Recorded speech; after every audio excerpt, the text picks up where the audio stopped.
Let's begin exactly where you are right now. You're probably seated while watching this. Maybe in a chair, maybe on a couch, or perhaps you're standing.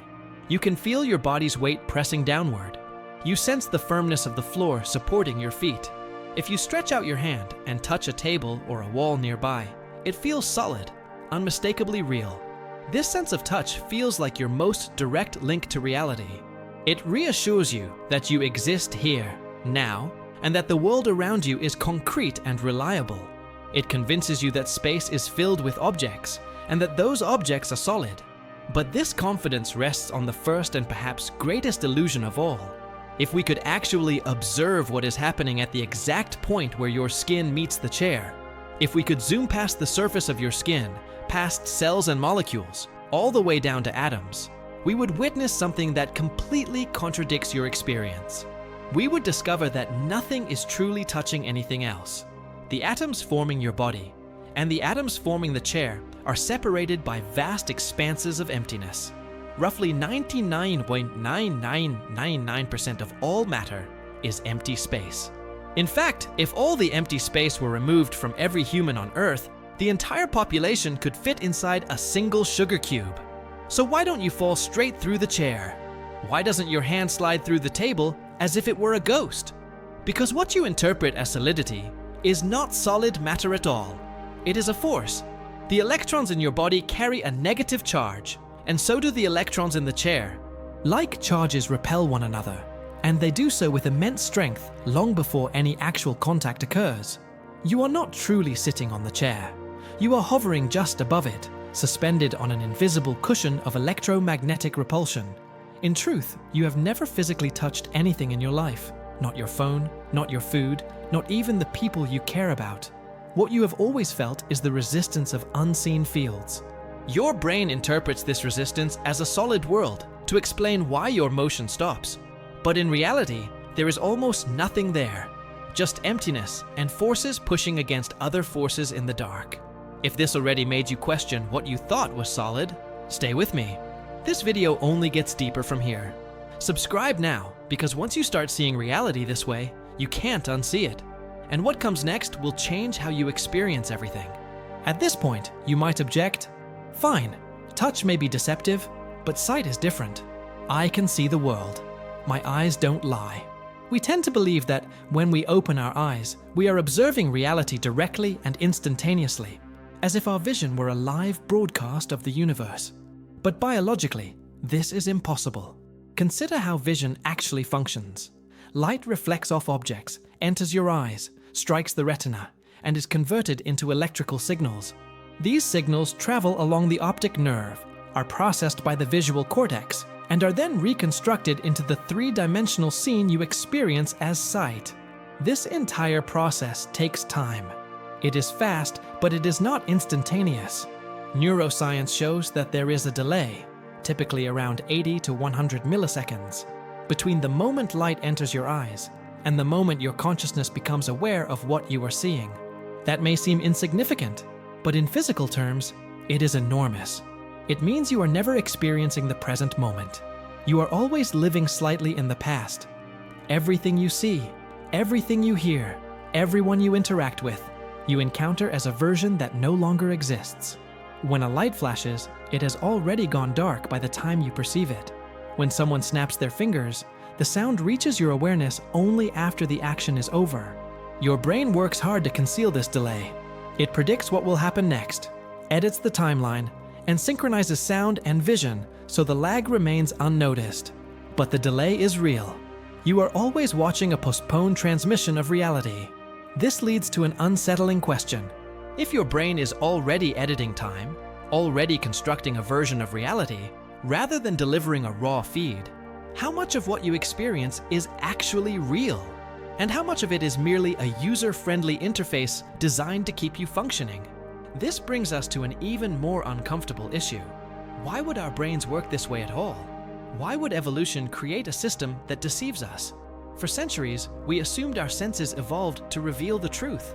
It seems logical. An organism that perceives reality accurately should survive better than one trapped in illusion.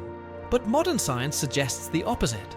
Donald Hoffman, a cognitive scientist who has spent decades modeling perception, tested this assumption mathematically using evolutionary game theory. He ran thousands of simulations, comparing organisms that perceived objective reality in all its complexity with organisms that perceived only simplified symbols optimized for survival. The outcome was startling. The organisms that perceived the truth went extinct every time. The reason is simple. Truth is costly. Reality, whatever it truly is overwhelmingly complex, filled with quantum states, high-dimensional fields, and incomprehensible mathematics. Survival does not require understanding the physics of a tiger. It only requires knowing to run. Evolution did not shape us to be scientists.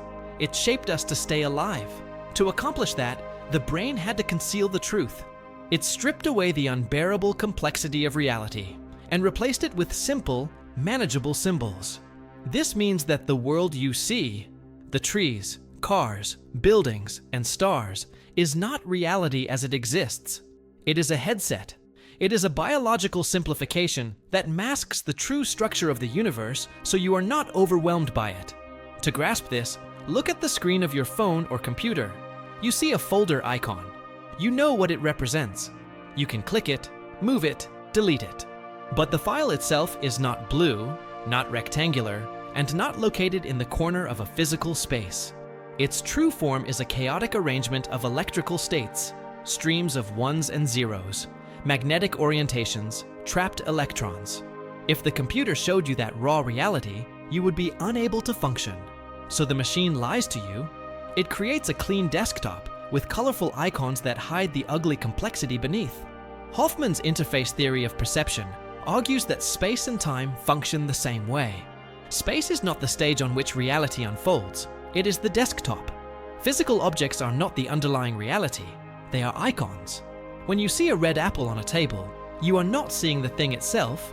You are seeing a data structure your brain renders as red, round, and edible. That apple icon directs your behavior. Eat this.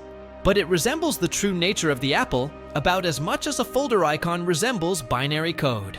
We have confused the interface with the hardware. For thousands of years, we believed that measuring these icons with rulers and clocks meant we were measuring reality itself. We weren't.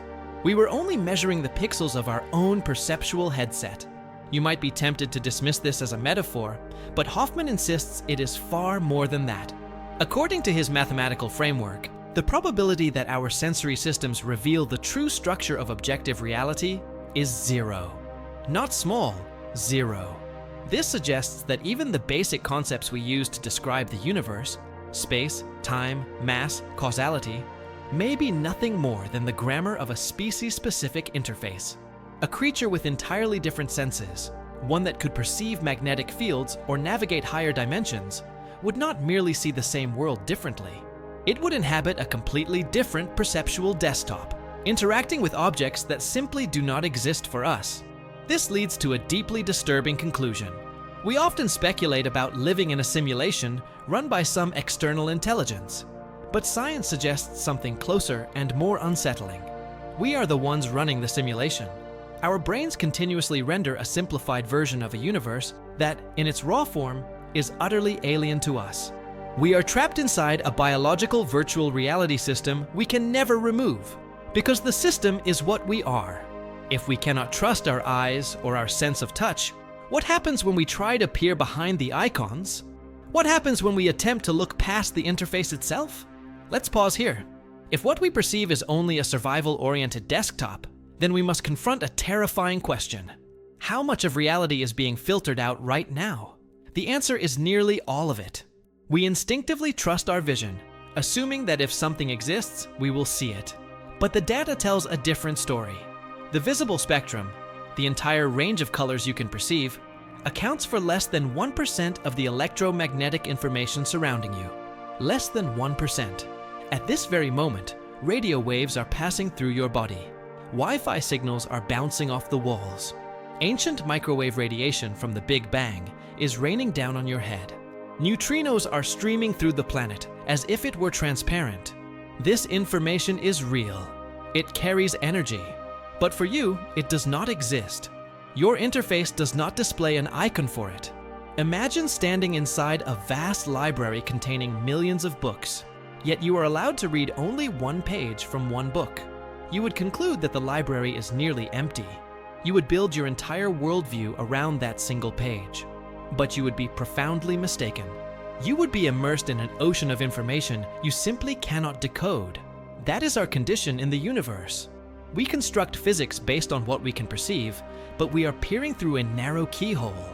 And when physicists recently tried to push their instruments through that keyhole to glimpse reality at its most fundamental level, the interface did not merely blur, it shattered.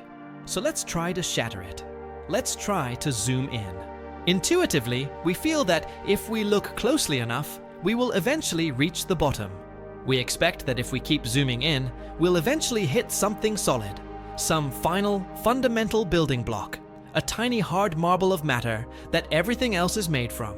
So we built gigantic machines, particle accelerators like the Large Hadron Collider, to smash the icons apart and expose whatever code might be hiding underneath. We wanted the bedrock of reality, but what we found wasn't bedrock. We found ghosts.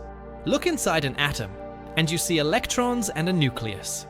Look inside the nucleus, and you find protons and neutrons. Look inside those, and you find quarks. But here's the catch. Quarks aren't things. In the way your instincts demand, they aren't little pellets of stuff. They're point-like excitations of a quantum field. They have no size, no surface, no edges to touch. They are essentially mathematical quantities pinned to a point in space. The more closely we inspect matter, the less material it becomes. It doesn't become more tangible. It evaporates into vibrations, probabilities, and abstract relationships. It's like zooming in on a digital photo.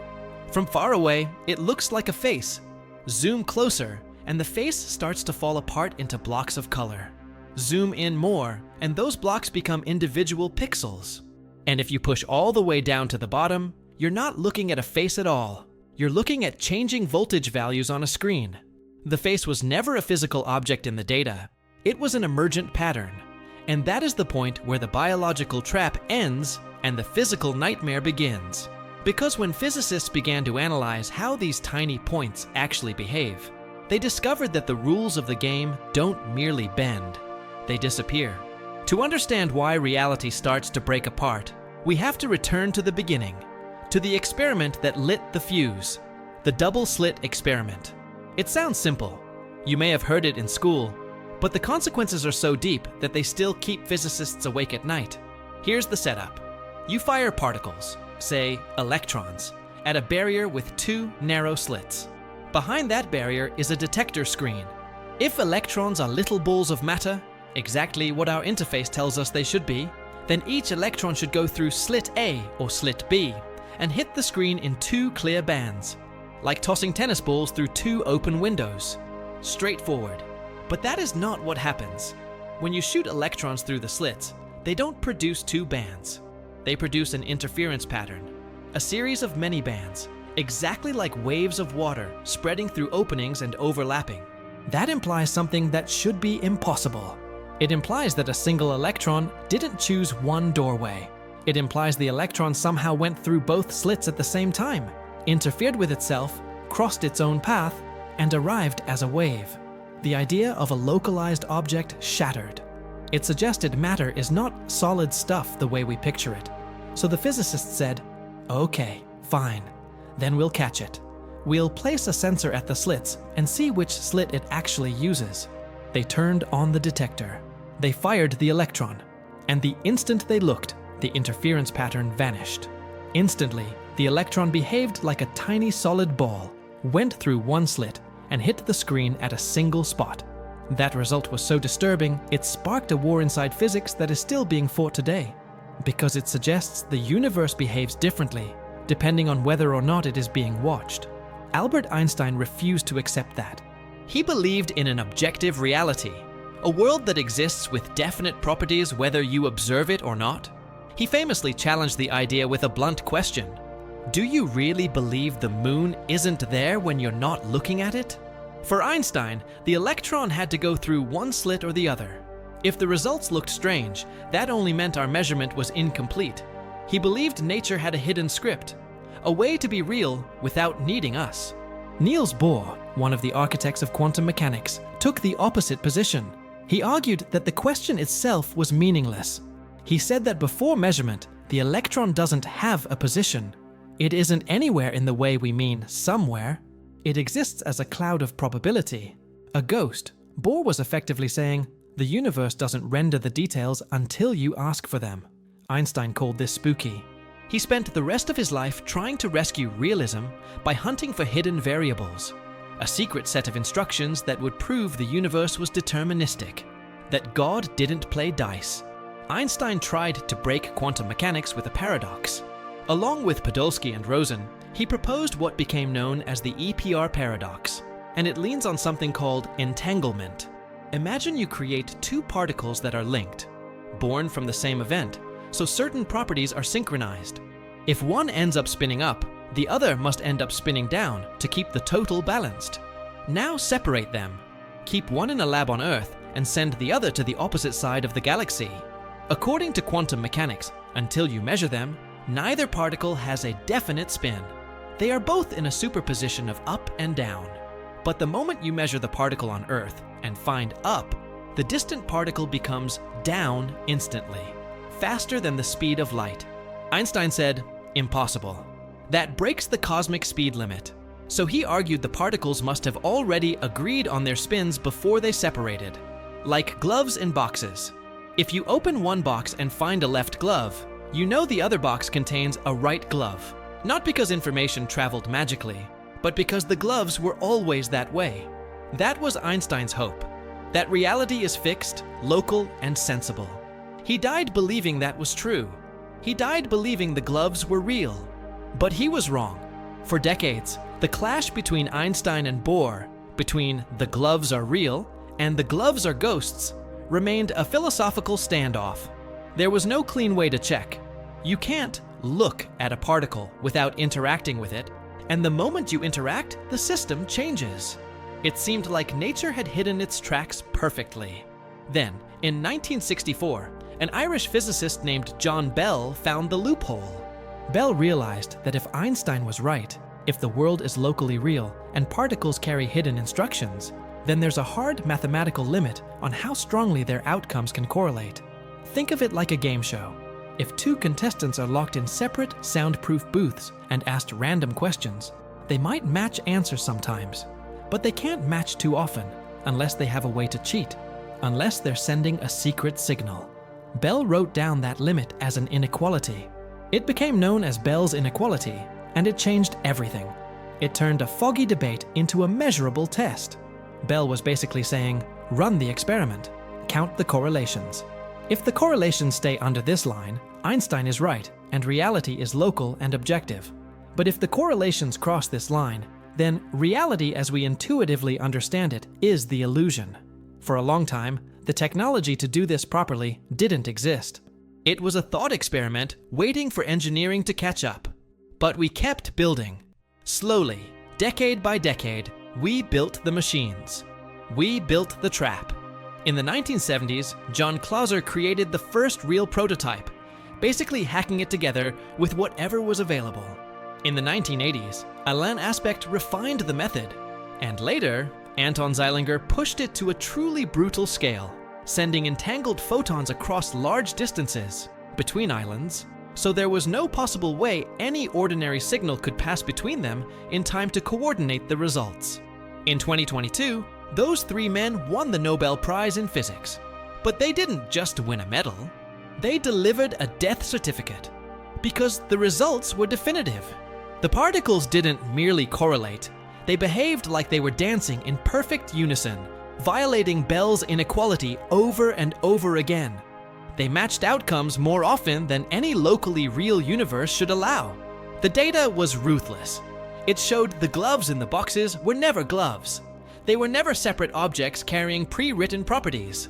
They were probability waves that only hardened into something definite the moment we opened the lid. Einstein's dream of a hidden script collapsed. The universe does not carry a script the way he wanted. It is not already decided in the way common sense demands. It is, in some disturbing sense, making it up as it goes. We need to stop for a second and let that land because the implications are shattering. The Nobel Committee summarized it as a violation of local realism. Bästa, but what does that mean for you? Realism is the belief that the world has definite properties: mass, spin, position, color, whether or not you observe it. Locality is the belief that objects are separate and can only be influenced by their immediate surroundings, not by something instantly across the universe. The experiments show you cannot keep both. And most physicists now lean towards the conclusion that what we lose is realism, meaning the moon, in the strict sense, is not there in a fully definite way when you are not looking. Not that it evaporates like smoke, but that it exists as a spread of probabilities, a haze without a fixed position until measurement forces it to take a stand. So we are not simply discovering the universe with our senses. In a very literal way, we are helping create its specific attributes at the moment of observation. We are not reading a book that was finished long ago. We are writing it line by line with every glance. The solid world you think you inhabit is not a static object. It is a fluid, responsive system that seems to render details only when you demand them. Now you might say, fine, tiny particles are strange, but at least the past is safe. Yesterday is locked. What happened has happened. The arrow of time points forward. Cause comes before effect. That feels like the one foundation we can still trust. Quantum mechanics laughs at that too. There is an experiment called the delayed choice quantum eraser that appears to mess with the most sacred rule of all: cause and effect. Here's the idea, stripped of jargon. Imagine you send a particle on a journey through the double slits. It goes, wave-like or particle-like, and it hits the screen. The event is done. It's history. A record exists.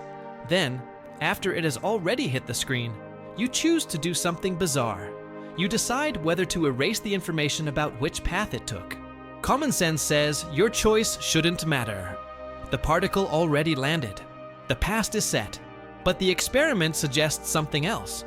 If you erase the information now, the particle behaves as if it acted differently back then.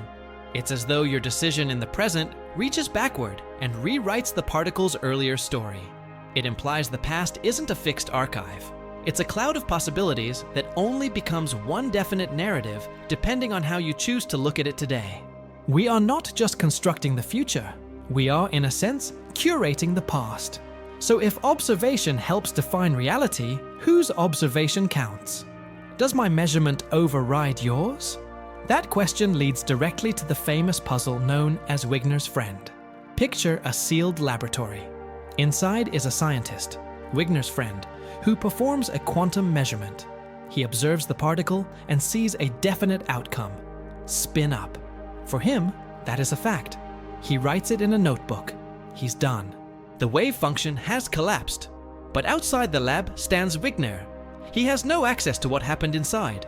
According to the strict mathematical rules of quantum mechanics, until Wigner opens the door and interacts with the lab, the entire laboratory, including the friend, the notebook, the particle, the measurement device, should be treated as one big superposition. To the friend, the outcome is settled. To Wigner, the friend is in a state of having recorded spin up and having recorded spin down at the same time, until the lab is opened. For decades, this was just a mind-bending thought experiment. But more recent theoretical work has modeled versions of this scenario and pointed toward a brutal implication. Objective, observer-independent facts may not exist.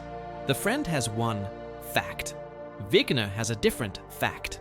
Each is consistent within their own frame, yet there may be no single God's eye story that both are forced to share until they interact.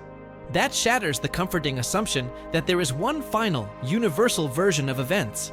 Instead, reality may be fragmented into countless personal bubbles of experience, internally coherent, yet not necessarily compatible with each other until contact occurs. In other words, each of us may be living inside our own private rendering of the world. And if we accept the evidence that the universe is not locally real, that the past can behave like something unfinished, and that reality depends on observation, the picture we get starts to look oddly familiar. It doesn't look like a messy, organic universe. It looks like a highly efficient engineered system. More specifically, it looks like a computer simulation trying to save memory. Think about how a modern open-world video game works. You can see a huge landscape, mountains, forests, cities stretching to the horizon, and it feels like that whole world exists simultaneously. But it doesn't. The machine doesn't render the entire map at once, because that would cook the hardware. Instead, it uses optimization techniques, like frustum culling, so it only renders what is inside the player's field of view. The mountains behind your back don't exist as fully realized geometry right now. They exist as compressed instructions. They pop into full detail only when you turn your camera to look. Quantum mechanics behaves in a disturbingly similar way. Why compute the exact position of every electron in the universe if nobody is measuring it? That's computationally wasteful. It's far cheaper, in an information processing sense, to keep the electron as a probability cloud, a vague maybe, and only render a specific coordinate when an observer, a player, demands it. This is not saying we are literally inside a video game being played by teenagers in a higher dimension. That's a metaphor. But the physics does hint at something like finite computational capacity. It suggests the universe can't calculate everything everywhere all at once, at infinite precision, for free. It appears to generate reality on an as-needed basis. And that efficiency is exactly what we experience as quantum weirdness. So the anomalies in the double-slit experiment aren't glitches. They may be features, artifacts of a system designed to conserve information processing power. But if the universe is fundamentally an information processing system, then the next question is unavoidable. What is the code? What is the fundamental unit of that information? The legendary physicist John Archibald Wheeler, who coined the term black hole and spent his life staring into the abyss of gravity, offered a radical answer. He called it from bit. The idea is simple, and it's devastating. Wheeler argued that the foundation of reality is not matter, not energy, not even fields. It is information. Every particle, every force, every moment in space-time is, at the deepest level, an answer to a yes or no question posed by an observer. Is the spin up or down? Yes or no? Is the electron here or there? Yes or no? Wheeler suggested these binary choices are the true bedrock of existence. The it, the thing, the particle, the object, the universe, emerges from the bit, the abstract unit of information. He explained it with a twist on the party game, 20 questions. In the normal game, one person picks an object in advance, say, a cat, and everyone else asks yes or no questions to identify it. The object exists in the chooser's mind from the start. But Wheeler described a version where the chooser doesn't pick anything ahead of time. They walk in with a blank mind. When you ask, is it red? They decide yes or no on the spot, making sure each new answer stays consistent with the previous ones. In that version, the object isn't defined at the beginning. It gets sculpted into existence by the questions themselves. If you had asked different questions, you might have ended up with a toaster instead of a cat. Wheeler believed that the universe truly operates this way. We are not uncovering laws of physics that were etched into stone before the Big Bang ever occurred. By performing experiments and asking questions, we are compelling the universe to commit to answers. We are assembling reality bit by bit out of nothingness. We are the interrogators whose questions summon the world into existence. And nowhere is this intimate and dangerous link between reality and information more extreme than at the boundary of the darkest objects in the cosmos. At this point, we have to leave the microscopic realm of quantum mechanics and move into the domain of gravitational giants, black holes. This is where the interface doesn't just crack, it completely fails. For decades, physics has been torn apart by a fundamental conflict between its two most successful theories. General relativity, Einstein's theory of gravity, describes space as smooth and continuous, like a stretched rubber sheet. Quantum mechanics, on the other hand, insists that space is granular and restless, more like a digital display made of flickering pixels. Most of the time, these theories stay safely separated, one governing stars and galaxies, the other atoms and particles. But inside a black hole, an enormous amount of matter is crushed into an unimaginably tiny quantum region. Both theories rush in to explain what happens, and they deliver answers that violently contradict each other. The crisis focuses on the event horizon, the point of no return. According to general relativity, once you cross this boundary, you disappear forever into darkness. But quantum mechanics is governed by a sacred rule known as unitarity. It states that information can never be destroyed. Think about burning a book. If you burn a dictionary, it turns into ash and smoke. Practically speaking, the information seems gone. But in principle, if you could capture every photon of light, every particle of ash, and every molecule of smoke, and reverse the equations of physics, you could reconstruct the original book. The information is scrambled, but it still exists in the universe. Stephen Hawking realized that black holes appear to violate this rule. His calculations showed that black holes emit what we now call Hawking radiation, and slowly evaporate over immense timescales until they vanish completely. If a book falls into a black hole, and the black hole eventually evaporates into featureless radiation, then where did the information describing the book go? It does not emerge in the radiation, and the black hole itself is gone. The information seems to have been erased from existence. This is the black hole information paradox. And it is not a minor technical puzzle. It is catastrophic. If information can truly be destroyed, then the past itself can be erased. And if the past can be erased, the future becomes unpredictable. The entire logical structure of physics collapses. This paradox ignited what physicists now call the Black Hole War, an intellectual conflict that raged for decades. On one side stood Stephen Hawking, who defended his calculations and argued that black holes are cosmic shredders that permanently delete information from the universe. In doing so, he was effectively claiming that quantum mechanics is either wrong or incomplete. On the other side stood Leonard Susskind, a former plumber turned physicist who immediately grasped the horror of this conclusion. Susskind understood that if information is lost, then energy conservation fails, and probabilities stop adding up to 100%. Cause and effect unravel. Reality itself becomes incoherent. Susskind spent years searching for an escape route. How could an object fall into a black hole, appear to be destroyed, yet still preserve its information? It sounded impossible, a logical contradiction, like claiming someone is both dead and alive.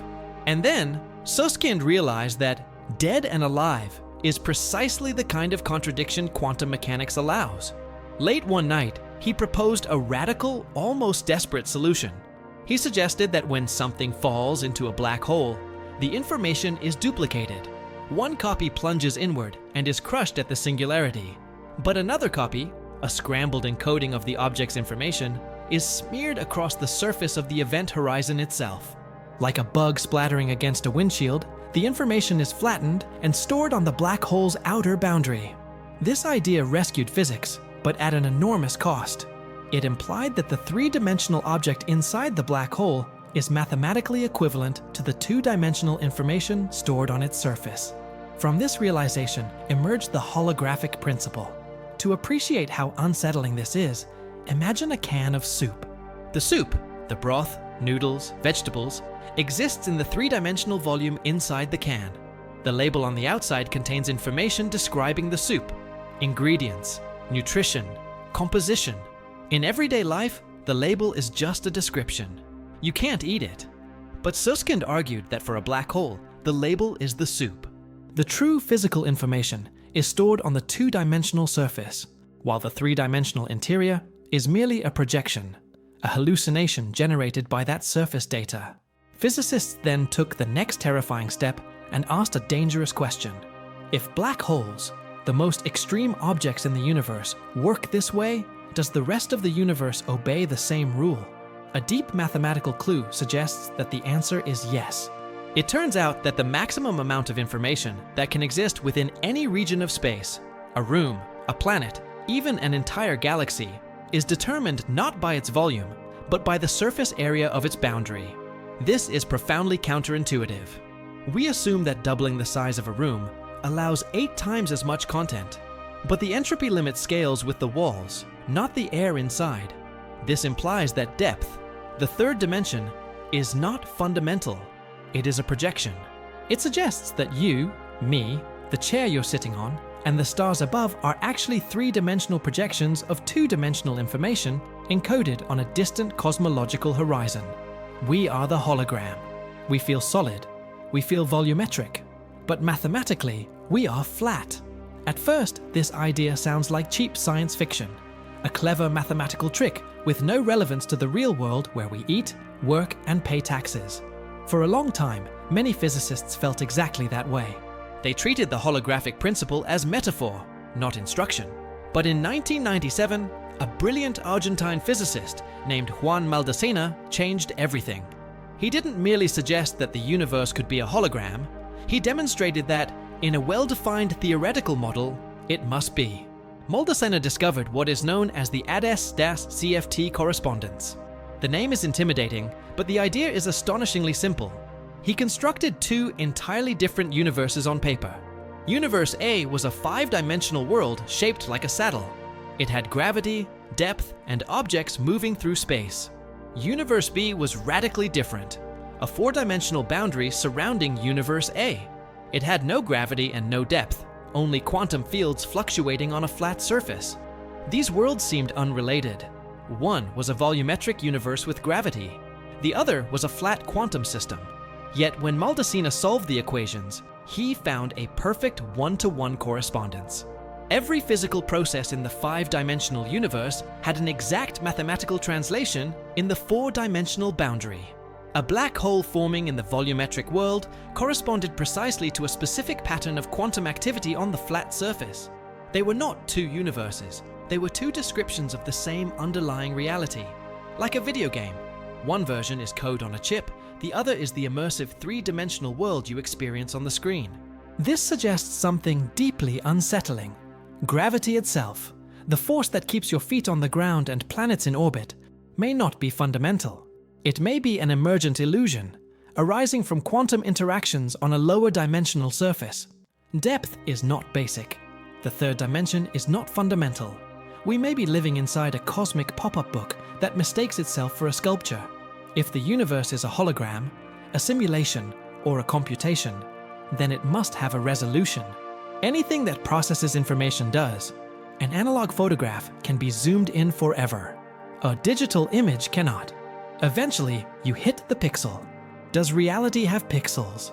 Classical physics assumed space was continuous. You could divide a meter into centimeters, millimeters, microns, and keep going forever. Reality was assumed to be smooth all the way down. Quantum physics says otherwise. There is a hard cutoff, a smallest possible length beyond which the very concept of distance stops making sense. This is the Planck length, roughly 10 to 35 meters. To grasp how small that is, imagine inflating a single atom until it becomes the size of the entire observable universe. In that absurdly enlarged atom, the Planck length would be about the size of a tree. That is the pixel size of reality. Tiny, but not zero. Space is not continuous. At the deepest level, movement is not smooth motion, but a sequence of jumps from one Planck scale unit to the next. The smooth sweep of your hand through the air is an illusion produced by extremely high resolution. We are living on a grid, and if space is composed of discrete units, then the universe is not an infinite analog canvas. It is a finite digital structure, and like all digital systems, it has limits, constraints, and ruthless rules of compression. We are not swimming in a continuous ocean. We are hopping across discrete tiles, too large to see the seams beneath our feet. But if space is made of pixels, what binds them together? Why doesn't the universe simply disintegrate into disconnected fragments? For a long time, we assumed space was the container that held everything else. Modern physics suggests the opposite. Space is not the container. Space is the result. There is growing support for the idea of emergent spacetime, the notion that geometry itself arises from quantum entanglement. Remember the spooky action at a distance between entangled particles. Physicists Juan Maldacena and Leonard Susskind proposed a radical idea called ER, EPR. It links two of Einstein's concepts. EPR refers to entanglement. ER refers to Einstein-Rosen bridges, wormholes. The proposal states that these are two descriptions of the same phenomenon. Whenever two particles become entangled, they are connected by a tiny, microscopic wormhole. Not one you can travel through, but a thread linking different points of reality. Now imagine this happening trillions upon trillions of times. The result is a dense web of connections. That web is space. Think of a sweater. It looks like a continuous fabric. But in reality, it is a single thread looped and knotted into a pattern. The fabric emerges from the knots.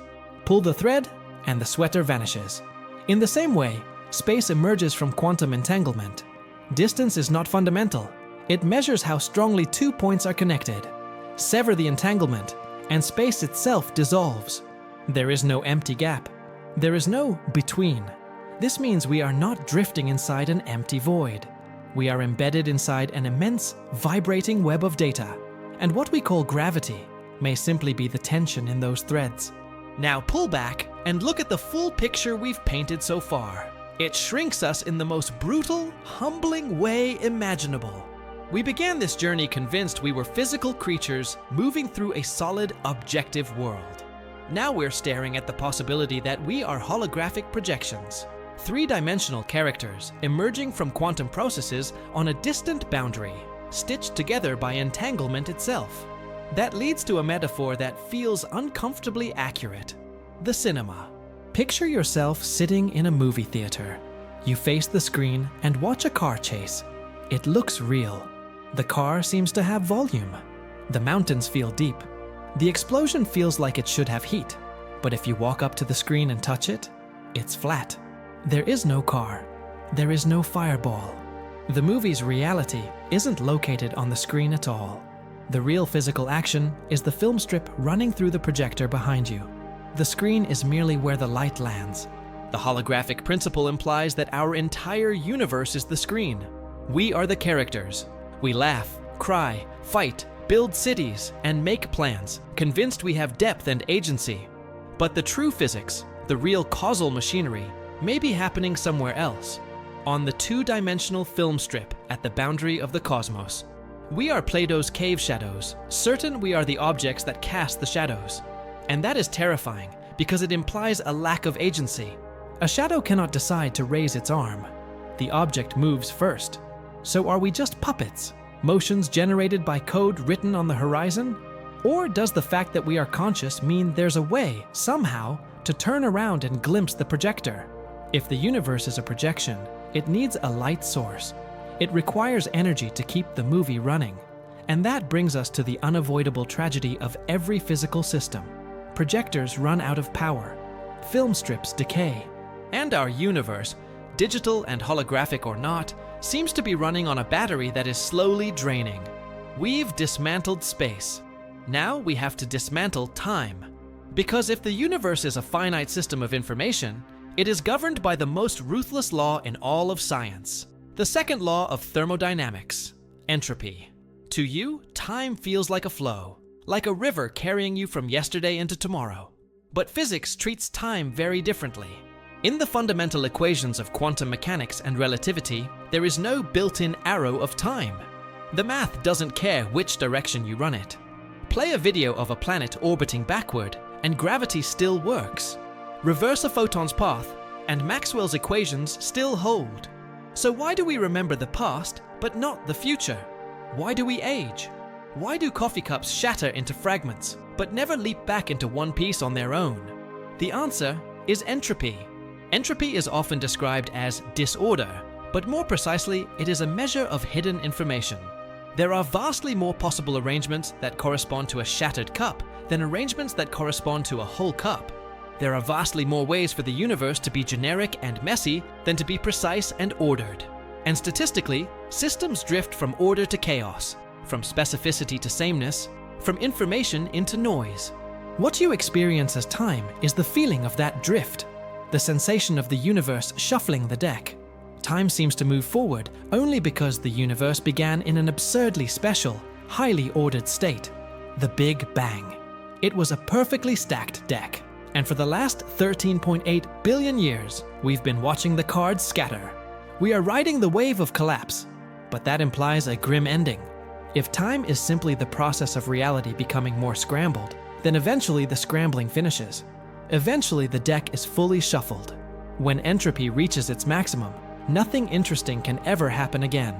No stars, no life, no thoughts, no time. The movie freezes. The screen washes out. This is the heat death.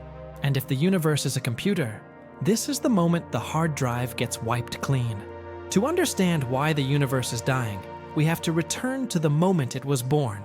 We tend to picture the Big Bang as chaos, an explosive storm of fire and energy blasting outward. But from an information perspective, the Big Bang was the opposite of chaos. It was a moment of pristine, almost impossible order. The lowest entropy state the universe has ever had. Think of it like a brand new clock wound up to the limit. Every gear aligned. Every spring coiled with potential. The hands set perfectly to 12. For 13.8 billion years, everything that has happened, the birth of stars, the burning of galaxies, the evolution of life, you watching this video, has been that spring unwinding. We are living off the stored battery of the beginning. But a spring unwinds in one direction. It does not wind itself back up. That is the arrow of time. We feel time flowing forward because we are moving away from that original state of extreme order and toward a future of increasing disorder. Every time a star burns fuel, it converts organized matter into disorganized heat. Every time you digest food, you break complex chemical structures into simpler waste and heat. We are engines of chaos. Life is a paradox. It builds local order, bodies, cities, computers, but it can only do that by dumping even more disorder into the surrounding universe. We pay for complexity by accelerating the unwinding of the cosmic clock. And the frightening part is that we already know how the clock stops. We know what happens when the spring is fully uncoiled. If the universe is a computer and entropy is the spread of noise, then processing information has a physical cost. For a long time, we treated thinking and computation as abstract, as if logic existed in a vacuum. But in 1961, a physicist named Rolf Landauer proved something that welded information to thermodynamics. He showed that information is physical. Landauer's principle says you can process information without necessarily paying an energy cost. But the instant you erase information, the instant you delete a bit to make room for a new one, you must pay a penalty. You must dump a tiny amount of heat into the environment. That is why your phone warms up when you record a long video. That is why giant server farms need oceans of cooling. It isn't only electrical resistance, it is the thermodynamic price of scrubbing memory from the universe, which implies something disturbing. Thinking is destructive. Every thought you form, every memory you consolidate, involves rearranging physical states in your brain and erasing prior ones. To think is to burn. To compute is to heat the cosmos. If the universe itself is a gigantic computer running physics, then every operation generates waste heat. And because the universe is a closed system, that heat has nowhere to escape. It accumulates, it spreads, and eventually it smothers the system. The ultimate constraint on the cosmos isn't only time or space, it is thermal management. We are slowly cooking in the waste heat of existence. That brings us back to the final fate, heat death. The name is misleading because it sounds like we'll die in a blaze, but it's the opposite. It's the big freeze. As entropy increases, energy gets spread more and more evenly. Stars exhaust their fuel and fade into black dwarfs. Black holes consume the leftovers of galaxies, and then, over unimaginable spans, evaporate into radiation. In the far future, the universe reaches maximum entropy, perfect equilibrium. The temperature becomes nearly uniform everywhere, a hair above absolute zero. No hot spots, no cold spots, no gradients. And without gradients, no energy flows. Because energy flows only from high to low. Everything becomes flat. In informational terms, that's the end of the file. A perfectly random arrangement contains zero usable information. It is white noise. It is a television tuned to a dead channel, static forever. In that state, nothing can happen. No thoughts can form. No clocks can tick. No life can persist. Time effectively stops because there is nothing that distinguishes one moment from the next. The computational universe has crashed. The screen goes dark. This is the slow destiny dictated by the second law of thermodynamics, a long, brutal fade into meaningless stillness. And yes, it makes everything feel pointless. Why build a civilization if the endpoint is a frozen sea of static? But that is the slow death. Physics also offers another exit. Faster, sharper, more terrifying. Because quantum mechanics always keeps a knife behind its back. It's called vacuum decay. We tend to treat the vacuum, empty space, as the lowest floor of reality. You can't go below empty, right? In quantum field theory, empty doesn't mean nothing. It means the lowest available energy state, a valley. But what if our valley isn't the deepest valley? Measurements related to the Higgs boson, the particle associated with mass, hint at a frightening possibility, that our vacuum is metastable, meaning we may not be at the true bottom. We may be perched on a ledge halfway down, a false vacuum. Below us would be a true vacuum, an even lower energy state. And in quantum mechanics, ledges are not permanent. Through tunneling, a tiny region of the universe could randomly slip off that ledge and drop into the true vacuum. If that happens, at even a microscopic point, it would nucleate a bubble. Inside that bubble, the laws of physics would be rewritten. The fundamental constants would shift. Chemistry could fail. Atoms might not hold together. And because the true vacuum is lower energy, the bubble would expand at the speed of light, consuming space as it goes, rewriting the source code of reality in its wake. And because it would move at light speed, you would never see it coming. There would be no warning, no approaching wave on the horizon. One moment you're here, living your life. The next moment your biology, your planet, your star, everything, simply stops being compatible with existence. The simulation is instantly reformatted into a new operating system that does not support you. It could happen in 1 billion years, or it could have started 5 minutes ago in a nearby galaxy, and the wall of deletion could be racing toward us right now. And if sudden deletion isn't horrifying enough, we have to face the strangest paradox of all, the Boltzmann brain. We talked about entropy as a tendency toward disorder, but entropy is statistical. It's about probabilities. It is extremely unlikely for a shattered cup to reassemble itself, but it is not forbidden by physics. Given enough time, an eternity, random motion can produce rare pockets of order. Now imagine a universe that expands forever. Even after stars die, there will still be empty space and fluctuating quantum fields. If you wait long enough, those fluctuations could accidentally assemble atoms into a structured arrangement. So ask the cruel question, what is more likely to assemble by random fluctuation? An entire universe filled with galaxies and a coherent history, or a single brain drifting in the void, complete with false memories of having lived a life? The math is merciless. It is astronomically more likely for one brain to pop into existence by chance than for an entire universe like ours to form with consistent history. That hypothetical entity is called a Boltzmann brain. Here is where the horror becomes personal. If the universe lasts forever, the number of Boltzmann brains that appear in the future would vastly outnumber the number of real biological humans who ever lived. And if you reason statistically, that means you are probably not a human being sitting in a room watching a video. You are far more likely to be a Boltzmann brain that materialized in deep space a fraction of a second ago. Your childhood memories, your family, your entire past, even this moment, could all be fake. Not a lie told by someone, but a random configuration of neurons that happens to encode a story. And in the next instant, the fluctuation ends, and you dissolve back into chaos. This is the ultimate solipsism. It implies not only that the world could be an illusion, but that your entire history could be an illusion too. That you are nothing more than a brief spark of awareness flickering in an infinite dark ocean, hallucinating a life that never actually occurred. And the worst part is this. From inside that flicker, there is no experiment you can run that can prove you're not trapped inside it. We have stared straight into the abyss.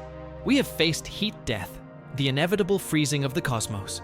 We have faced vacuum decay, the expanding bubble of destruction that could erase us in a single instant.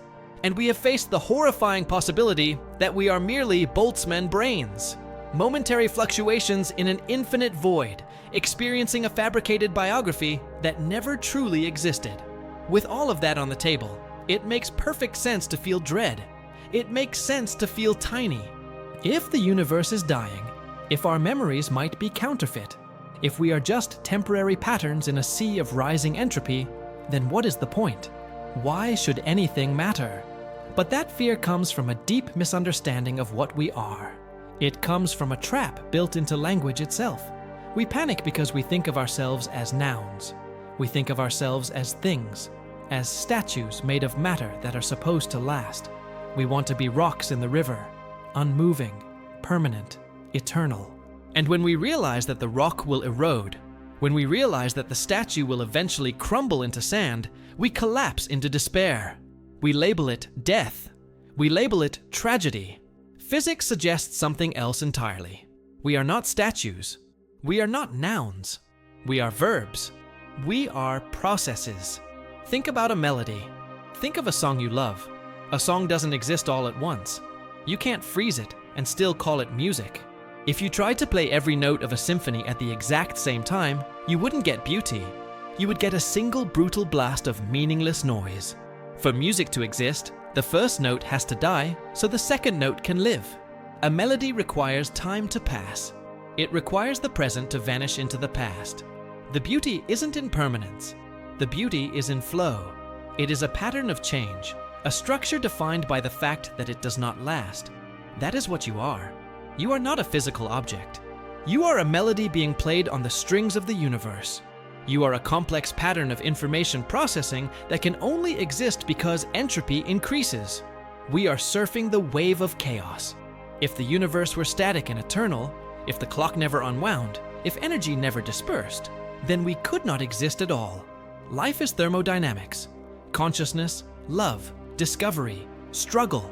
Every one of those experiences is powered by the burning of the cosmos. We are the flame, not the candle. And a flame doesn't mourn the wax. It dances while it burns. So the transience of reality, the fact that it ends, is not a bug. It is not cruelty. It is the condition that makes us possible. We are the universe experiencing its own unwinding.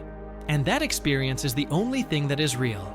That shift, from passive object to active process, brings us back to the most important figure in this story, John Archibald Wheeler. Wheeler wasn't only a physicist, he was a poet of the quantum. After decades spent wrestling with the deepest problems, quantum mechanics, black holes, information, he drew a diagram that captures the mystery of existence in one brutal, unforgettable image. It is simple, but once you truly understand it, it becomes impossible to unsee. He called it the Great U. Picture the letter U. The left tip is the Big Bang, the beginning of time, the eruption of energy, the birth of physical law. The curve drops downward as the universe expands and cools, forming gas clouds, condensing into stars, forging heavy elements in nuclear furnaces, building galaxies. Then the curve rises up the right side, representing the growth of complexity. Chemistry becomes biology. Biology becomes life. Life becomes mind. And at the top of the right side, the universe produces observers, us. But here's the twist. At the end of that line, Wheeler drew an eye. And that eye is not staring forward into the future. It is looking backward, across the empty span of the U, directly at the Big Bang on the left side. Wheeler called this the participatory universe. He was proposing something radical, that the universe is a self-exciting circuit. It begins as a cloud of undefined quantum potential. It evolves blindly for billions of years until it generates complex systems capable of gathering information, observers. And then, through those observers, it turns back and looks at its own origin. Remember the quantum eraser experiment, how an observation in the present can determine a particle's path in the past. Wheeler suggested this logic scales up to the entire cosmos. By observing the universe today, by capturing ancient photons from the early universe in our telescopes, we participate in making that early universe definite. We are the mechanism that makes the Big Bang real. Rick, we are not just inhabitants who happen to appear. We are part of the hardware the universe grew in order to acknowledge itself. Without us, or without beings like us, the universe would remain ghost-like, a vast quantum superposition that never collapses, a story never read. The universe asks, "Who am I?" And we are the voice that answers, "You are." We are the loop that closes the circuit of existence. This idea that we are co-creators of reality leads into a modern, controversial, and intensely personal interpretation of quantum mechanics called cubism, or quantum Bayesianism. It sounds technical, But it is one of the most radical views ever proposed because it places you at the center of physics. Standard science tends to treat the wave function, the mathematical object describing a particle, as something real, out there, like an ocean wave or a sound wave. We imagine it as objective furniture of the universe. Cubism says no. It argues that the wave function is not a description of the world. It is a description of you. It is a user's manual. It encodes your personal expectations, your betting odds about what you will experience next. When you measure a particle and the wave function collapses, the world has not changed. You have changed. Your information has updated. Your expectations have been revised. Your bets have settled. This reframes Wigner's friend, the paradox we talked about earlier. The friend inside the lab observes a definite outcome. A live cat, spin up, a concrete fact written in a notebook. Wigner outside, unable to see inside, treats the entire lab as a superposition. In the old objective view, that looks like a contradiction. Two observers can't have different facts, so one must be wrong. In Cubism, it's not a contradiction at all. The friend has his own user's manual. Wigner has his own user's manual. They are engaged with the same underlying situation, but they carry different private information, so their expectations differ. The implication is staggering. There is no single objective, God's eye perspective.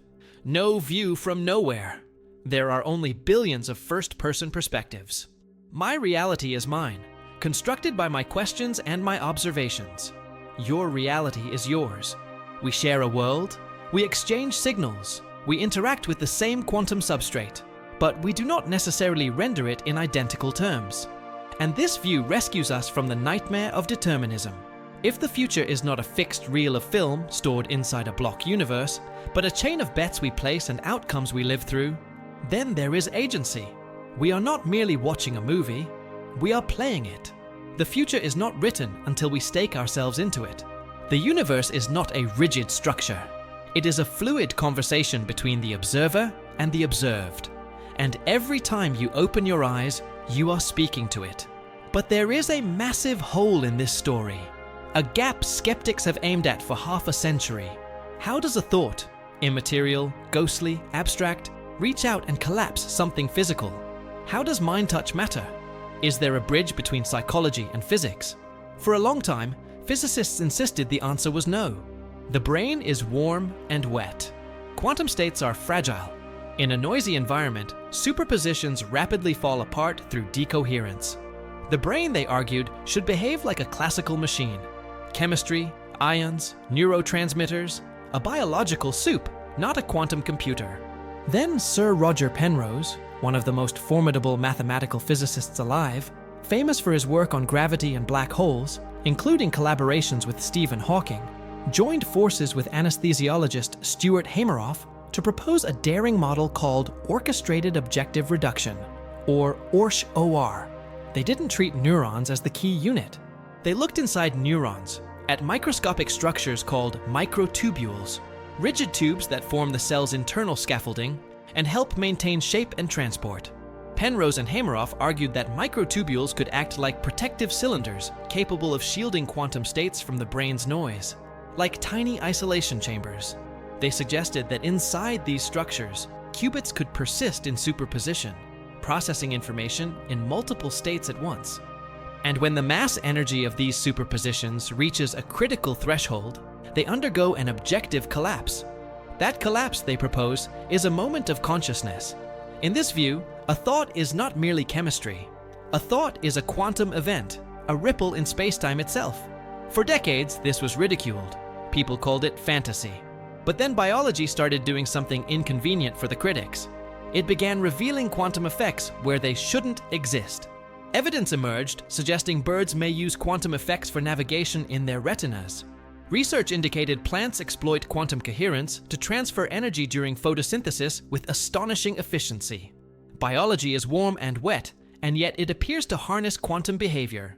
So the question becomes harder to dismiss. Why not the brain? If that's true, then your mind is not just software running on a meat computer. Your mind could be a fundamental pattern tied to the structure of reality, rooted in the bedrock of space-time. And if consciousness is connected to quantum collapse, then we have to ask a question that changes everything. Do you need a brain for consciousness? Or is consciousness a basic feature of the universe like mass, charge, or spin? That question points toward integrated information theory, IIT, proposed by neuroscientist Giulio Tononi. He argues consciousness isn't a magic spark exclusive to humans or even animals. It is a measure of how integrated information is inside a system. He calls the value phi. Consider a stone. A stone contains trillions of atoms, but those atoms are not richly integrated into one unified informational whole. Split the stone, and the two halves don't care. The information isn't deeply interconnected. A stone has near zero phi. Consider a digital camera. It has millions of pixels, but each pixel just records light locally, unaware of its neighbors. The system has relatively low phi. Now consider a brain. A brain is a web of extreme interconnection. Each neuron links to thousands of others. You cannot slice a consciousness in half without destroying the unified experience. Its information is deeply integrated. Its phi is high. And here is the implication. If consciousness is integrated information, then consciousness becomes a spectrum, not a switch. It doesn't go from off to on in one magical leap. It gradually intensifies with integration. That idea nudges us toward a version of panpsychism, the ancient notion that the universe contains some primitive form of experience everywhere. An electron might carry a microscopic flicker of being. A star might host an enormous, slow, gravitational form of awareness we can't even imagine. Which implies something even more unsettling. The observer we've been searching for, the thing that collapses reality, may not be only us. It may be everything. The universe could be watching itself through a trillion different eyes. We are simply the portion of the universe that opened its eyes wide enough to notice the mirror. We are not lonely minds trapped inside a dead machine. We may be the most awake region of a living system that has been dreaming for 13 billion years. When you look at the world looks back, because you and the world are made of the same stuff. And if we accept the evidence we've assembled, if we accept that reality isn't fixed, that the past behaves strangely, and that consciousness might participate in collapse, then we collide with the most human question of all: free will. For 3 centuries, classical physics insisted free will was an illusion, a comforting story told by ego. In a Newtonian clockwork universe, every event is the mathematical consequence of the event before it. If you knew the position and velocity of every particle at the Big Bang, you could compute everything that would ever happen. The formation of Earth, the rise of dinosaurs, and you sitting here right now watching this video. In that worldview, you weren't a person. You were chemistry. Your thoughts were particles colliding. Your choices were dominoes falling in a line set billions of years ago. You were a puppet pulled by gravity and electromagnetism, mistakenly believing you were the one pulling strings. But remember the death of local realism. Remember the repeated violation of Bell's inequality. Physics has shown, at the highest statistical confidence, that the universe does not run on a hidden script. Particles do not carry predetermined values that exist before measurement. There are no hidden variables quietly deciding outcomes in advance. The dominoes are not arranged beforehand. That changes everything. It means the future is not written. It is not merely unknown, it is undetermined. It does not yet exist. And when you make a choice, when you observe the world and a probability cloud collapses into one hard fact, you are not simply acting out a pre-recorded scene. You are genuinely bringing a new line of code into existence. If consciousness is the agent that triggers collapse, as von Neumann and Wigner suggested, and if the result of that collapse is genuinely not predetermined, as quantum mechanics insists, then your will becomes the bridge between possibility and fact. You are not a passive character inside a book printed 13 billion years ago. You are the one holding the pen. The ink is still wet. The page in front of you is still blank. And the fear you feel when you face a hard decision is not the fear of imprisonment. It is the dizzying terror of absolute freedom. It is vertigo. You are standing at the edge of what comes next, and you realize you can choose. But that freedom has a price. It casts a shadow so dark, it has driven philosophers and scientists to the brink for thousands of years. It opens the door to the trap of solipsism. If reality depends on my observation, If the rainbow exists only because I see it, if the wave function collapses only when I look, then a brutal question rises out of the darkness. How do I know that you exist? If quantum Bayesianism is right, and every person lives inside a private bubble of experience, building reality through a personal interface, then I can never truly enter your world. I can watch your avatar move. I can hear the sounds your mouth produces. I can feel the heat of your hand in mine. But I can never confirm that there is an inner light behind your eyes. You could be what philosophers call a philosophical zombie, a biological machine that cries like a human, laughs like a human, reacts like a human, yet is empty on the inside. Or worse, you could be nothing more than a construct of my interface, a sophisticated icon generated by my brain to keep me company in the void, a non-player character in a single-player game. That is the ultimate loneliness. It suggests the universe might be a single mind, mine, hallucinating an entire cast of characters to distract itself from silence. It turns the participatory universe into a hall of mirrors where I am the only real reflection. Science tends to dodge this possibility because it is too unpleasant, too horrifying. But if we are honest, nothing in physics proves anyone else exists. The interface theory may make the walls of our prison transparent, but it also makes them thicker than ever. We are trapped inside the bubble of perception, shouting across the void, praying the other side is real, yet never able to prove it. So is there a way out of this lonely cage? Is there any physical evidence that genuinely connects us, that argues we are not alone? Yes, and it is the same evidence that already shattered space itself. Entanglement. We know particles can become entangled. We know that two electrons born from the same event can be linked so deeply that they behave like one unified system, regardless of how many light years separate them. Touch one, the other responds. They do not merely communicate, they share a single wave function. They share an identity. We also know biology uses quantum effects. And if the Penrose-Hameroff model is even partly right, if the brain can function as a quantum information processor inside microtubules, then it becomes possible that we are not only entangled with particles, we might be entangled with each other. Think of a forest. Walk through it and you see separate trees, separate trunks, separate branches, separate leaves, individuals competing for sunlight and rain. But dig beneath the soil and you find the mycelium, an underground fungal network connecting root systems across the entire forest. Through that hidden web, trees trade nutrients. They send warnings. They support the weak. In a deep sense, what looked like a crowd of individuals is actually a single organism expressing itself through many bodies. Consciousness may be the mycelium of the universe. We feel separate because our interface, our bodies, our egos, our names, was built to draw borders. This is me, that is you. But beneath the interface, at the level of the wave function, there may be no hard boundaries at all. The I, looking out through my eyes, and the I looking out through yours, might be the same fundamental field, sampling reality from different coordinates. We are not isolated bubbles drifting in darkness. We are the same ocean poured into different cups. The separation is the illusion. The connection is the reality. We have traveled far into the dark. We have dismantled the world piece by piece.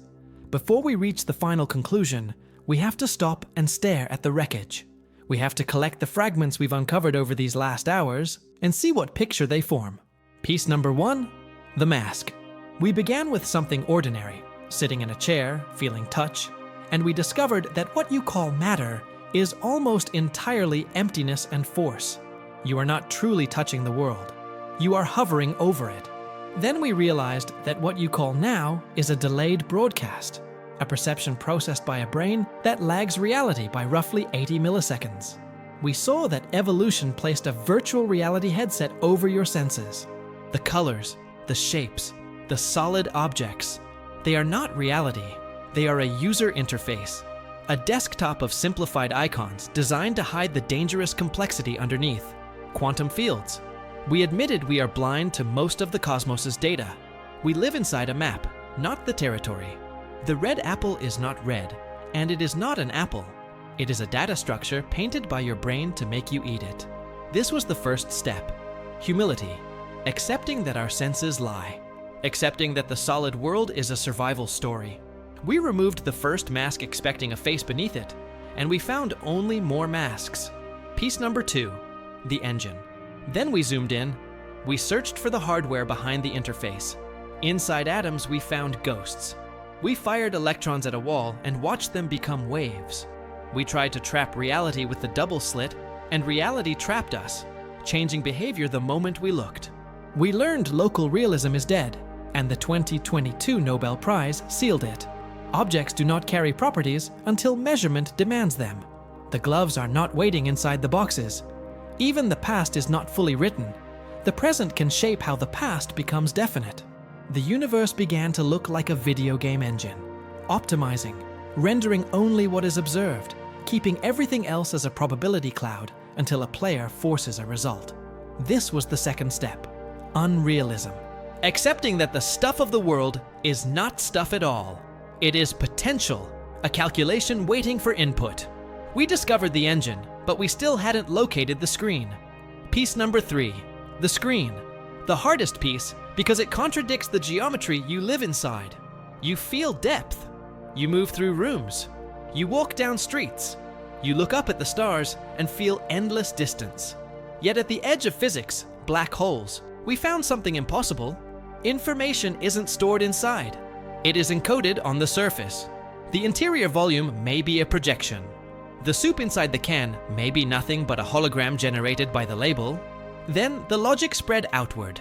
Through Essa CFT correspondence, physicists like Juan Maldacena showed that a universe with gravity, depth, stars, and people inside it can be mathematically equivalent to a flat quantum system operating on a boundary. Let that land. The here you occupy may not be a coordinate in a 3-dimensional container. It may be a computed projection. We are not actors on a deep stage. We are shadows on a flat wall. The wall is real. The shadow is the consequence of light. We tried to resist this. We tried to zoom into spacetime to find the smooth continuum we assume is there. Instead, we hit the Planck length, the pixel. Space was not a fluid. It was a grid.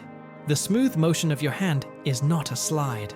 It is the illusion of continuity created by extreme resolution, countless jumps between discrete units. We are characters in a movie who have convinced themselves the screen has depth. But touch the screen, and it is flat. This was the third step, flatness. Accepting the universe has resolution. Accepting the vastness of space may be a perspective trick generated by code on the cosmic horizon. Piece number 4, the formatting. Finally, we looked at the clock. We looked at the mechanism that pushes the story forward, and we found the cruelest truth of all. We asked, does the movie run forever? Is the simulation eternal? Thermodynamics answered with a brutal, non-negotiable no. Time is not fundamental. Time is a nickname for entropy, the universe shuffling its deck. We realized we are living in a brief golden window, a fleeting island of complexity between the winding of the clock at the Big Bang and the final silence of heat death. We learned that existence has a cost. We learned Landauer's principle. Every time information is erased, heat must be paid. Every thought, every memory, every calculation, whether in your brain or in the universe itself, produces waste heat. We are burning the library to read the books. We build islands of order, bodies, cities, art, by dumping a tsunami of disorder into the world around us. We face the terror of vacuum decay, the possibility that reality's operating system is unstable, that we are balanced on a false vacuum ledge, waiting to slip, that the universe could crash and reboot at any moment, deleting physics, chemistry, and biology at light speed, without warning. And we faced the statistical nightmare of the Boltzmann brain, the idea that in an infinite dying universe, it may be more probable for a single brain with fake memories to fluctuate into existence than for an entire evolutionary history to occur. We were forced to face the unthinkable, that even your past could be a fabrication, that your childhood might be a constructed story. This was the fourth step, mortality, admitting the system is finite, admitting the narrative has an ending, admitting we are not stone statues meant to endure. We are flames moving through a limited supply of wax. The data is decaying. The noise is climbing. And the formatting of the hard drive is not merely a scary scenario, it is written into the math. Now comes the hard part. We have to pick up these 4 broken fragments: the interface, the quantum engine, the holographic screen, and the thermodynamic clock, and lock them together. Forced into a single frame, they stop looking like separate mysteries and start forming one coherent, blinding image. That image points toward a view often described as informational realism. For thousands of years, humans have kept returning to one question: what is the world made of?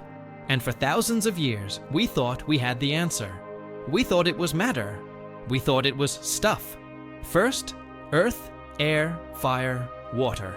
Then, atoms, tiny hard marbles of reality. Then, protons and neutrons. Then, quarks. But every time we reached for the stuff, it slid away like sand.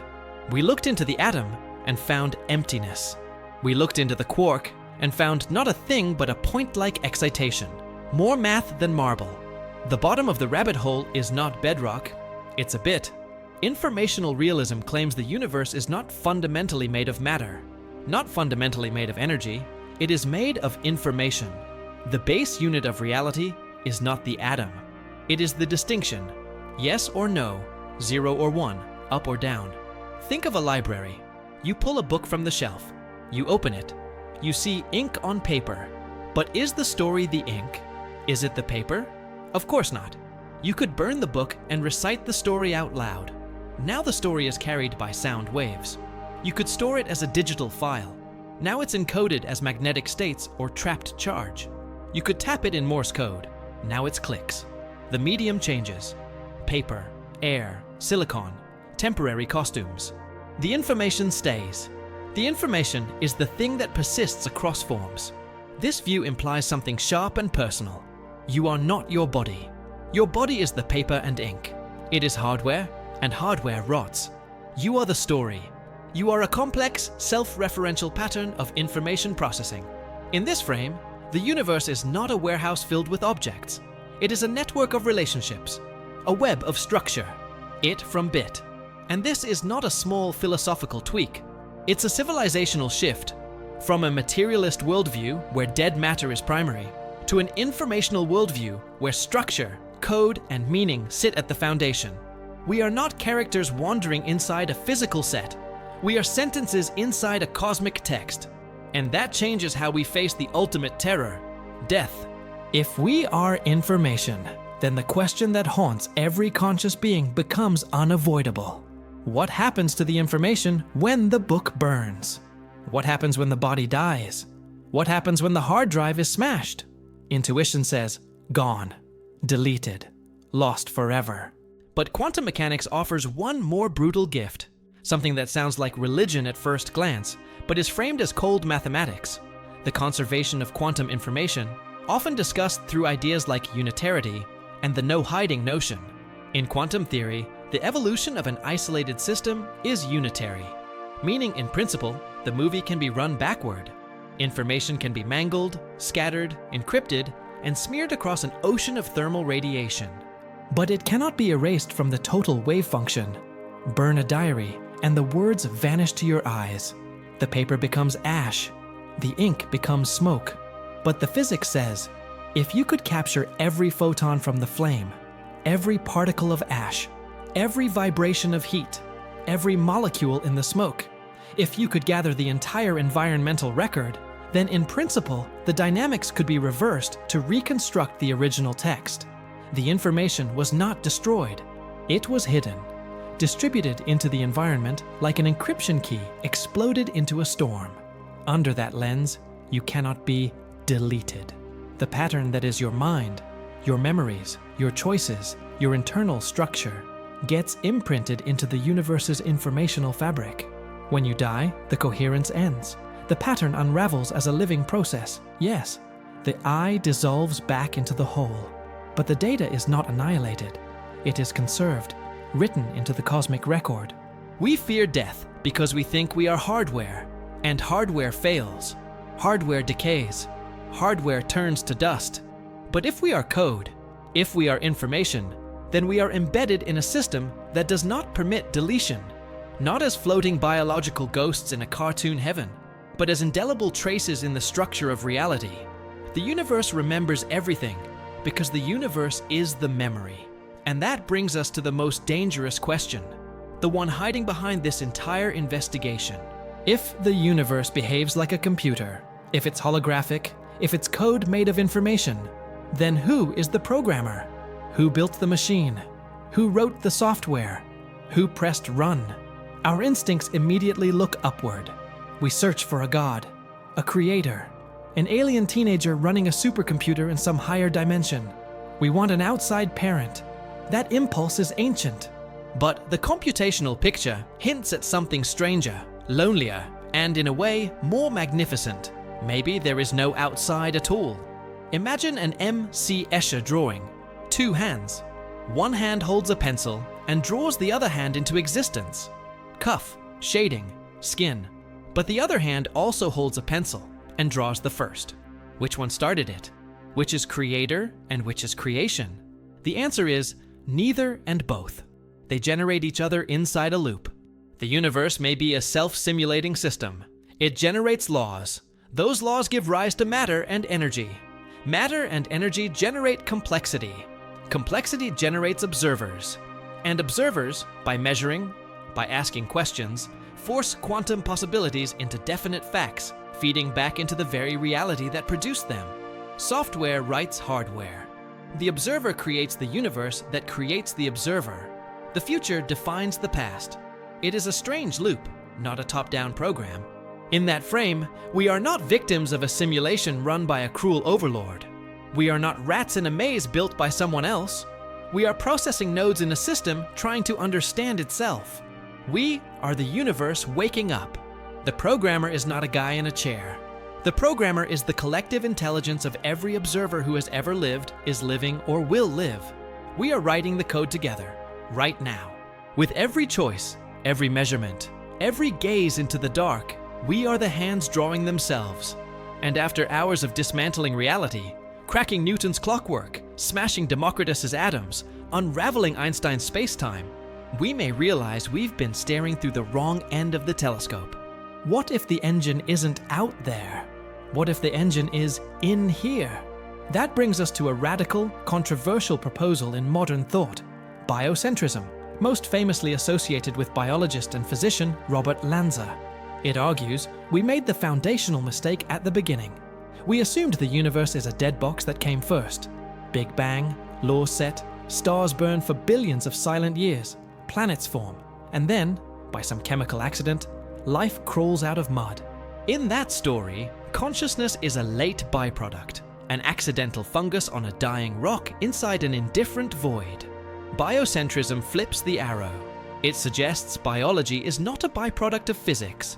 It claims biology is central to the way physics becomes real at all. To see what it's pointing at, stop thinking like a physicist for a second, and think like a living creature. Take time. We treat time like an external river, flowing whether anyone is present or not. But if you removed every conscious observer, every human, animal, alien, does time still flow? Or does the universe become a static block where before and after have no meaning? Quantum equations themselves don't require a flowing present. A biocentrism argues time is a tool of mind, an operating system we use to organize memory and anticipate what comes next. Without a perceiver, past and future are just labels with no owner. Now take space. We treat space like a container. But what is space functionally? It separates things. It says here and there. It is a coordinate grid. Close your eyes and visual space disappears. What remains is different data: sound, touch, internal sensation. But the visual map is gone. Biocentrism suggests space is not a physical thing. It is perceptual software, an organizing grid projected onto raw information. If that's true, then the universe is not a place you live inside. It is a rendering you participate in creating. Picture a movie projector in a dark theater. The machine is your brain. The light is your consciousness. The film strip is raw, unformed quantum information. The world you experience, your room, the sky, the stars, appears as the projected image. And if the projector turns off, If the observer dies, the movie doesn't keep playing for nobody. The projection ends. The colors, the sounds, the depth, the timeline all dissolve back into potential. That would mean, without life, without consciousness, the universe doesn't exist in any form we would recognize as real. It remains uncollapsed possibility, dark, silent, timeless, waiting for an eye to open. This is often sold as a feel-good spiritual slogan. You create your own reality. People hear it and feel empowered, almost divine. But if we're honest, if we follow the logic of a participatory universe all the way down, this is not a gift. It's a burden, a weight. Because in the old materialist worldview, we were off the hook. The universe was an objective machine running on its own. If it was cruel, that was nature. If it was indifferent, that was physics. If a star exploded and wiped out a civilization, it was tragedy. But it wasn't our responsibility. We were passengers on a train we didn't build and couldn't steer. We could sit back, watch the scenery, and complain about the ride. We were small, but we were innocent. But if biocentrism is true, if the observer helps create the observed, then we are not passengers. We are drivers. Or worse, we are the rails. That summons an old image from Greece. Atlas, the titan condemned to hold the sky on his shoulders. We become Atlas. If observation is the act that collapses the wave function, if attention is the pressure that pulls order out of chaos, then we are carrying the weight of existence itself.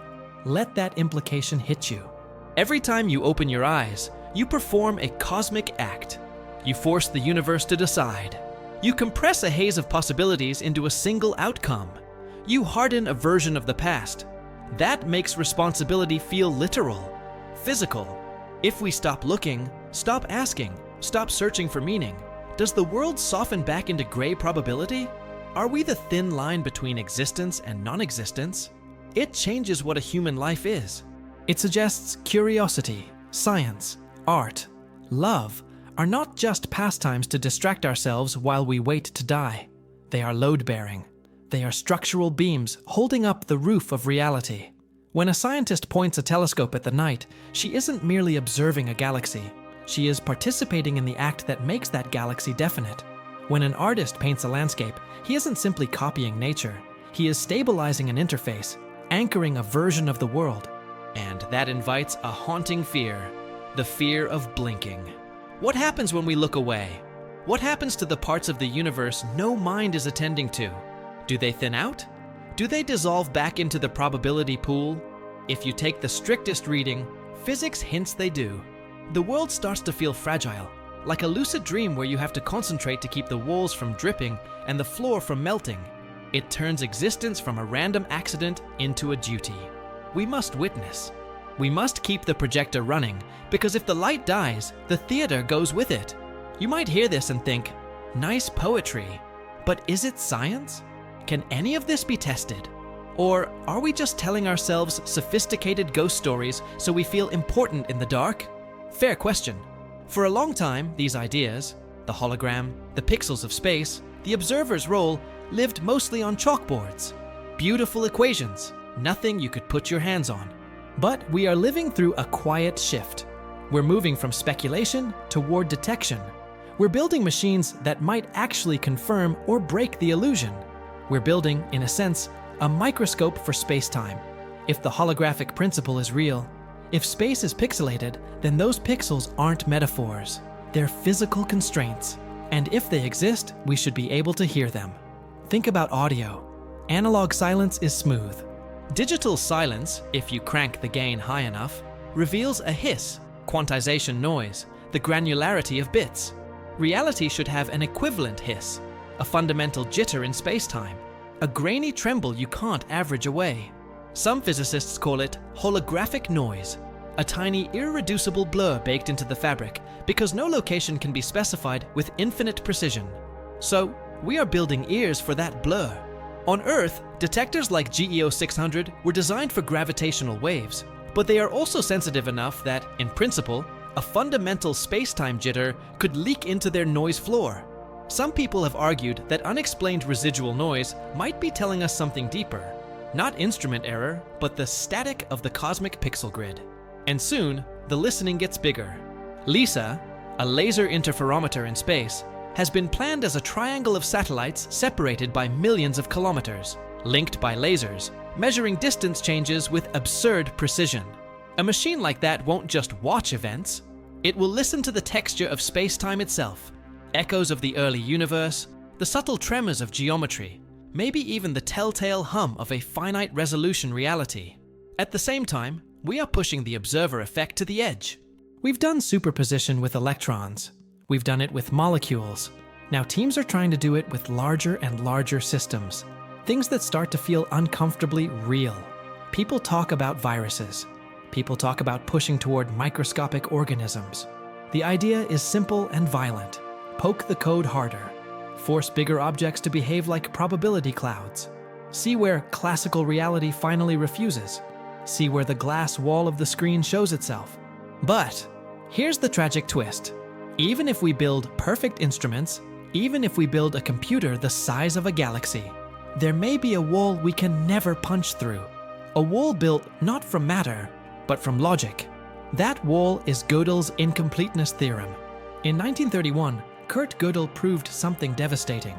Within any sufficiently powerful formal system, mathematics, logic, any rule-based code, there will be true statements that cannot be proven inside the system. Truth outruns proof. The system cannot close over itself. Now translate that into our situation. We're trying to understand the universe using logic. We're using the internal rules of physics to decode the foundation of reality. But Gödel tells us a system cannot fully prove itself from within. Picture a fish in an aquarium. The fish is brilliant. It maps the gravel, measures the water temperature, models the refraction through glass. It builds a flawless theory of everything for the tank. It can predict how food flakes drift when they fall, but it can never derive, purely from aquarium physics, the existence of the person outside the glass who feeds it. The room is not inside the tank's rule set. The fish can understand the walls, but it can't step out of the logic. We may be the fish. If the universe is a computational or mathematical structure, something like what Max Tegmark has argued, then we are subroutines inside the code. And a subroutine can't open the operating system's source file. We can sail to the edge of the map, but we can't sail off the paper. So there may always be a blind spot. Not because we're dumb, not because our colliders aren't big enough, but because knowledge has its own event horizon. The ultimate why, who wrote the code, why math exists at all, might be forbidden not by distance, but by the structure of logic. And that brings us back to the emotional core of this whole trip. The feeling that made you click in the first place. The fear. This is what scares scientists because it removes the floor. Humans evolved to crave solid ground. Stable space, stable time. A world that stays put. We grew up trusting the table. Trusting now. Trusting that here is here. Then quantum mechanics walked in and ripped the boards up. It showed us trapdoors under our feet. It showed us matter is ghostly. It showed us space may be a projection. It showed us time may be bookkeeping for entropy. It showed us that minds might not be spectators, but participants. That feels like falling, like the start of madness, like sanity unthreading. It makes you want to slam your eyes shut and go back to the old story where the table is solid and the past is fixed and your choices don't really matter. But what if we are reading the sensation wrong? What if the terror is not the sign of collapse, but the sign of transition? We are afraid of no bottom because we're trained by gravity, trained by the expectation that you fall, you hit something, you break. But if there is no bottom, if the rabbit hole doesn't end, then you never crash. You don't fall into death. You float in possibility. And here's the punchline that stings. The loss of the floor is also the loss of the cage. A fully deterministic universe is safe, sure. It's also a prison. It means the script was written before you were born. Your choices are theater. Your mind is chemistry acting out a preloaded sequence. That's classical physics. Tidy, rigid, dead. Quantum reality is not tidy. It is structured but open. It is more like jazz than sheet music. In classical music, the notes are fixed. Your job is obedience. That's Newton. That's the future already exists. But jazz has rules, rhythm, harmony, constraints. And still the melody is created in real time. The universe improvises within structure.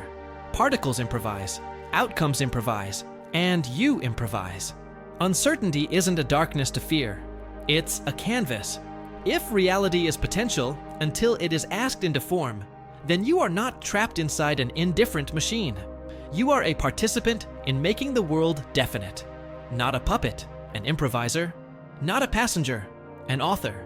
So, what do you do with this tomorrow morning? Do you wake up, go to work, eat breakfast, and pretend the world is exactly the same as it was 4 hours ago? Yes, but you do it differently. You stop living like a non-playable character. You stop sleepwalking through the simulation. Most people run on autopilot. They accept the interface as the final truth. They never question the icons. They drift as passive observers while the wave function of their lives collapses around them by accident, shaped by other people's expectations, by cultural noise, by the random winds of chance. Don't live like that. Be an active observer. Understand this. Your attention is not a harmless flashlight. Your attention is a force. It's a kind of energy. It is creative. When you truly look at something, a person, a problem, a work of art, a star over your roof, you are not merely witnessing it. You are changing your relationship to it, sharpening it into something more definite in your reality. You are pulling order out of a sea of uncertainty. When you love someone, it isn't just chemistry fizzing in the brain. It is coordination. It is coupling. It is the creation of a shared world, a pocket of coherence inside cosmic noise. When you learn, when you build, when you make something beautiful, you add structure. You raise complexity. You push back, even for a moment, against entropy's slow flattening of everything. Live knowing you are the projector. If the world looks dark, cruel, meaningless, it may be because the film you keep running is dark. Change the reel. Ask better questions. Look harder. The universe is not a dead stage. It's a shimmering field of potential that responds to what you choose to notice. Give it your attention. Wake up. Your consciousness is not small. It is the strongest leverage point you have. And now, before the screen goes dark, here's the last question. The one that snaps the fourth wall of this interface. Does this video exist? Right now, while you're watching it, that seems obvious. Photons from your screen hit your retinas. Signals fire through your nervous system. This narrative has collapsed into a definite event for you. It has become part of your personal history. But what about the person who scrolled past and never clicked? What about the billions who will never know these words were spoken? For them, does this video exist at all? Or is it only ghost potential, zeros and ones sleeping in servers? A superposition of watched and unwatched? And what happens 1 minute from now when you turn it off? When the screen goes black? Does the logic we've been tracing apply here too? In a sense, yes. Until you pressed play, this was only a bundle of possibilities, ideas waiting in limbo. You are the one who gave it reality and experience. You are the one who made these words mean something. Without a conscious mind to read the pattern, it's just noise. Without an observer, the journey from the atoms in your chair to the edge of a holographic universe is a dream no one dreamed. The universe is not merely a story being told to you. It is a story being told by you. You are not only the reader. You are the author. And the twist is that you are also the main character. You are the story writing itself as it goes. In a moment, the video ends. The last word lands. The screen goes dark. You close your laptop or set the phone down. You look around the room. It will look the same as it did 4 hours ago. The same walls, the same chair, the same silence. But it may not feel the same. You might sense a faint vibration at the edge of perception. You might glance at your hand and for a split second see force and structure instead of skin. You might look into the corner of the room and wonder if the rendering is ever so slightly delayed. You might feel, absurdly and honestly, the Atlas weight, the burden of holding up the sky with your gaze. That dizziness is not weakness. It's the sensation of waking up. It's that mirror moment when you touch the surface and realize it isn't what it pretended to be. Don't swat the feeling away. Don't rush to forget it. Hold it. That thin, fragile, beautiful sense that the world is a veil is one of the most honest sensations you can have. Because here's the punchline. The world may be dreamlike, but it's a dream you can't step outside of. Waking up usually implies there's a more real room behind the room. But what if there are no more rooms? What if this is the only dream there is? Then this dream is our reality, and the task is not to escape it, but to learn how to dream it better. At the start of this journey, we suspected deception. We hunted for the deceiver. We blamed the senses. We blamed physics. We imagined hidden programmers. But the final and most paradoxical conclusion is simpler. Maybe the greatest deception is the one that convinced you that you are separate. Our language is built on division, me and world, observer and observed, mind and matter. We live inside that split. Yet everything modern physics has been whispering, then shouting, for a century is that the split is not clean. At the quantum level, there is no hard border. You trade matter and energy with the environment constantly. Your observation is not external. It is entanglement with what you observe. If the universe is mathematical, we aren't outsiders living inside it. We are internal substructures of the same system. We are not something that merely exists in the universe. We are one of the ways the universe locally realizes itself. When you look at the stars, it's not just light hitting an eye. It's the universe, through the complex structure that you are, learning its own past and noticing its own beauty. When a scientist derives a new equation, it isn't simply a person describing an external world. It's the universe's own structure, through one of its patterns, revealing more of its own logic. This isn't mysticism. It's the logical shape of what the physics keeps implying. The separation is the illusion. And the horror you felt all the way through, this dread, this vertigo, is the ego panicking at the idea of dissolving into unity. But behind the panic, there is something else. Involvement, belonging, the sensation of coming home.